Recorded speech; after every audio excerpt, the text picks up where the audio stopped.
नमस्कार मित्रांनो, सुख म्हणजे नक्की काय असतं या मालिकेच्या आजच्या भागामध्ये अधिराज आता अल्बम बघत असतो आणि त्याच वेळेला अम्माच्या झोळीमधून पडलेला अल्बम त्याच्या डोळ्यात जातो आणि तो बघतो तर त्याच्यात त्याचे आणि नित्याचे जुने फोटो म्हणजेच जयदीप गौरीचे फोटोज असतात आणि नित्या ही चारी बाजूने दिवे लावत असते. त्याच वेळेला आता अधिराज हा आजूबाजूला बघतो तर तिथे नित्या नसते. तो म्हणतो की नित्या मॅडम बघा ना काय झाले आहे. तर नित्या ही अम्माच्या मागे मागे जात असते. नित्याला असं वाटत असतं की कोणीतरी माझ्या जवळचेच आहे. तर शालिनी म्हणते की काय झालं असेल नेमकं, अजूनही कोणी बाहेर कसे पडले नाही, नेमकं काय घडलं असेल. तेव्हा आता नित्या म्हणते की एक मिनिट ताई, हा जरा दिव्याचं ताट पकडाल का. आणि समोर जाणाऱ्या बाईला ती हात लावते आणि म्हणते की एक मिनिट एक मिनिट असं म्हणून ती आवाज देते आणि त्याच वेळेला ती बाई तिच्याकडे बघते. पदर बाजूला झाल्यावर ती म्हणते की अम्मा, आणि समोर बघितल्यावरती साक्षात अम्माच असते. आणि आता अम्माला बघून ती म्हणते की माझी अम्मा, ओळखलंस का मला, मी तुझी गौरी. त्याच वेळेला माईच्या अम्माच्या हातामधून ते बोचकं खाली पडतं आणि ती म्हणते की गौरी, माझी गौरी, कुठे गं तू होती इतके दिवस माझी गौरी. असं म्हणून आता त्या दोघींची भेट होते आणि गौरी तिच्याकडे बघून आता रडायलाच लागते आणि ती तिच्या चेहऱ्यावरून हात फिरवत असते. आणि इथे आता देवीने अम्मा आणि गौरीची पुन्हा भेट घडवून आणलेली असते. दोघीही एकमेकांना बघतात आणि एकमेकांकडे बघून आता रडायला लागतात.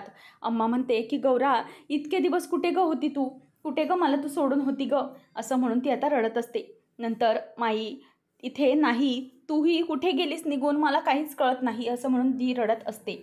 तितक्यात माईला अम्माला चक्कर आल्यासारखी होते म्हणून ती तिला जरा बाजूला घेऊन जाते. त्याच वेळेला अधिराज आता तिला शोधत शोधत बाहेर येतो. मात्र नित्या कुठेच दिसत नसते. शालिनी गाडीतून म्हणते की हा इथे असा एकटाच बाहेर आला, याचा अर्थ असाच आहे की आतमध्ये गौरीबरोबर कोणीतरी बोलत आहे. मला आतमध्ये गेलंच पाहिजे आणि नक्की शोध घेतला पाहिजे. आत्ता मी कोणालाही सोडणार नाही. असं म्हणून ती तिथून आता आतमध्ये निघून जात असते आणि अधिराज आता एका बाजूला तिला शोधत असतो. त्यानंतर आता विठ्ठलाची भक्ती करणारी अम्मा अखेर नित्याच्या नजरेस पडली म्हणून दोघीही पुन्हा विठ्ठलाकडे येतात आणि त्याच्या मूर्तीकडे येऊन दिवे लावून नमस्कार करत असतात. आता नित्याने तिचं सगळं संकल्प पूर्ण केलेला असतो आणि त्याच वेळेला शालिनी अशीच चप्पल घालूनच आतमध्ये शिरत असते. तेव्हा एक माणूस म्हणतो की ओ मॅडम, काय खुळ्या वगैरे आहात की काय, देवळात जात आहे, चप्पल काढा. म्हणून ती चप्पल काढायला जाते आणि पुढे चालणार तेवढ्यातच काही वारकरी येतात आणि टाळ मृदंग आणि झेंडे घेऊन ते तिथे ताल धरायला लागतात आणि गुलाल उधळत असतात. त्याच वेळेला शालिनीला त्यांच्या तावडीतून काही पुढे जाता येत नसतं. शालिनी ही कान बंद करून खाली वाकून असते. तेवढ्यातच आता नित्या ही अम्माला तिथून समोरून घेऊन जाते आणि अम्मा आता येऊन लवलीच्या खोलीत येते. तेव्हा आता नित्या म्हणते की मलाही माहीत नव्हतं की मी कोण आहे. मी इकडे जन्म घेतला होता तो नित्य अधिकारी म्हणून मुंबईत. नंतर मग मी आमगावात आले, माझी अधिराजची भेट झाली. त्यानंतर देवाच्या कृपेने मला हे समजलं की मी नित्य आहे. नित्य नाही तर माझं नाव गौरी आहे. आणि हे सगळं मला समजल्यानंतर माझ्या लक्षात आलं की हे जे सगळं चाललं आहे ते खूप वेगळं आहे. आणि मग आता अम्मा म्हणते की खरंच गौरी, हे सगळं खूप वेगळं आहे, हे कोणालाही न पटेल असंच आहे गं. तेव्हा नित्या म्हणते की हो अम्मा, काही काही असतात गोष्टी ज्या आपल्या समजण्याच्या पलीकडे असतात, पण देव त्या घडवत असतो. मग आता लगेच ती म्हणते की मग बघ, तू गौरी म्हणून जन्म घेतला, तुझ्या गळ्यात हे मंगळसूत्र आहे, मग जया, जया पण असेलच नवं, जया कुठं आहे माझा, मला सांग. तेव्हा ती म्हणते की आहे, जयदीप आहे, पण तो अधिराज आहे, त्याला अजूनही माहीत नाही की तो मागच्या जन्मातला जयदीप आहे ते. आणि त्याच वेळेला मग आता माई, माई कुठे असते की गं, असं विचारल्यावर माईला शालिनीने संपवून टाकलं असं कळल्यावर ती आता शालिनीच्या नावाने बोटं मोडायला लागते आणि म्हणते की शालिनी, त्या शालिनीचं वाटोळं वाटोळं होईल, तिला कधीही चांगलं होणार नाही बघ. माझ्या माईला तिने संपून टाकलं. तुझी आणि माईचीच भेट घ्यायची होती गं, तुझी भेट घडवली मला विठ्ठलानं, पण माझी माई कुठं गं निघून गेली मला सोडून. तेव्हा आता तिला गौरी शांत करत म्हणते की माझ्याही डोळ्यातले अश्रू मी कसे बसे थांबवले आहेत, पण या शालिनीचा सूड घेण्यासाठी ते थांबवले आहेत मी. काही करून आपल्याला सगळ्यांना मिळून शालिनीचा सूड घ्यायचाच आहे. तेव्हा आता हे ऐकल्यावर ती म्हणते की हो हो, सूड घेऊया आपण, तिचा सूड घ्यायचाच असतो. आणि नंतर मग आता अधिराज हा अल्बम बघत असतो आणि अल्बम बघत असताना तो म्हणत असतो की हे कोण आहेत, हे सारखे माझ्यासारखेच दिसणारे आहेत आणि नित्या मॅडम सारखे आहेत, नेमकं काय असेल हे, नियती काय खेळ खेळते माझ्याबरोबर. तेवढ्यातच तिथे नित्या येते आणि नित्या म्हणते की अधिराज, तुला अजूनही कळत नाही आहे का की ही काय गोष्ट आहे ते. त्याच वेळेला तो म्हणतो की नित्या मॅडम, मला ना कळना झालं आहे, माझ्या डोक्याचा अगदी भुगा व्हायची वेळ आली आहे. तेव्हा ती म्हणते की अजून काय कळायला हवं आहे तुला अधिराज. अरे या सगळ्या गोष्टी तुझ्या समोर आहेत. नियतीने आपल्याला अम्माशी भेट घडवून दिली, आपल्याला संकेत मिळाला. मागच्या जन्मातली अम्मा आपल्याला भेटली. तेव्हा तो म्हणतो की ती भेटली, पण नक्की काय झालंय? अजून बी माझा या गोष्टीवर विश्वास पटेना झालाय. काय करू आणि काही नाही, मला काहीच कळत नाही. त्याच वेळेला आता शालिनी ही अंगावर पाण्याची बादली ओतून घेते. राजमा म्हणते की काय झालंय? तुम्ही कोणाला पोचून आल्यासारखे कसे अंघोळ करताय? आणि काय झालंय? तुम्हाला तिथे कोणी सापडलं का?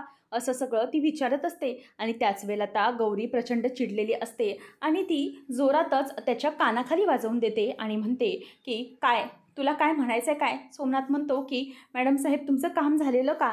आणि तितक्यात तो गप्प बसतो. राजमा आता खूपच घाबरते आणि म्हणते की काय झालं मॅडम?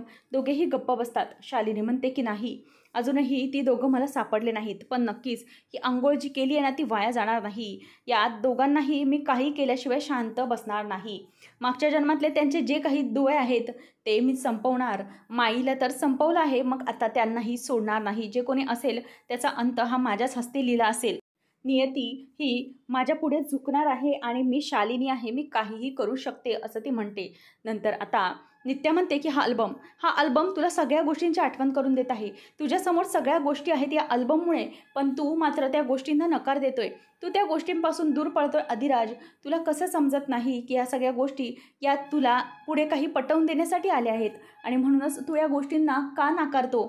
त्यावेळेला आता नित्या म्हणते की डोळे उघड अधिराज. नियती तुला काहीतरी दाखवण्याचा प्रयत्न करते, पण तू अजूनही त्याच गोष्टींमध्ये फसून राहिला आहेस. असं का करतोस अधिराज? प्लीज भानावर ये, असं नको करूस, नाहीतर खूप मोठा अनर्थ होईल. या गोष्टी प्लीज समजून घे तू.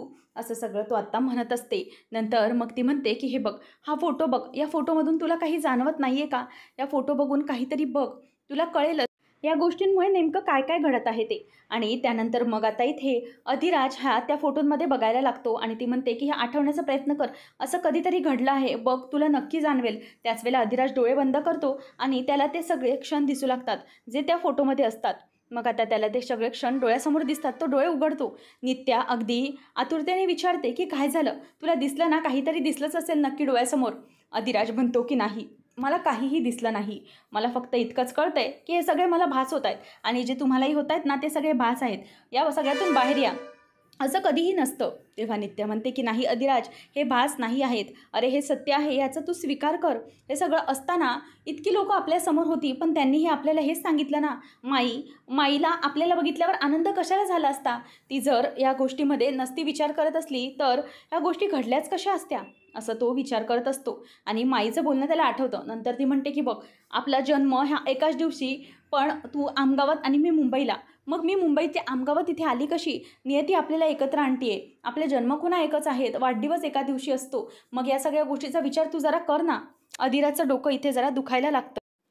तो म्हणायला लागतो की काय करू मी? मला काहीच सुचत नाहीये. तुम्ही मला काहीच सांगू नका. या सगळ्या गोष्टींचा माझ्या मेंदूवर खूप ताण यायला लागलाय. म्हणूनच आपण आता या सगळ्या गोष्टी नको बोलूया. मला जरा वेळ द्या या सगळ्यातून सावरायला. असं म्हणून आता तो तिला म्हणायला लागतो. आणि त्याच वेळेला नित्याची ही आशा पुन्हा फोल ठरलेली असते. पुन्हा अधिराजला आता अजूनही काहीही आठवलं नाही. पुढच्या भागामध्ये आपण पाहणार आहोत की नित्या म्हणते की हा अल्बम आहे ना, या अल्बममुळे अधिराज तू जयदीपच्या आणखीनच जवळ आलेला आहे आणि हळूहळू हा अल्बमच तुला पटवून देईल आणि आपल्याला जी सापडली ती अम्मा, ते सगळं तुला कळेल की तू नक्की कोण आहेस ते. तर इथे शालिनी ही घरी असताना अधिराज येतो आणि त्याच वेळेला अधिराजला ती म्हणते की बरं झालं तू आलास.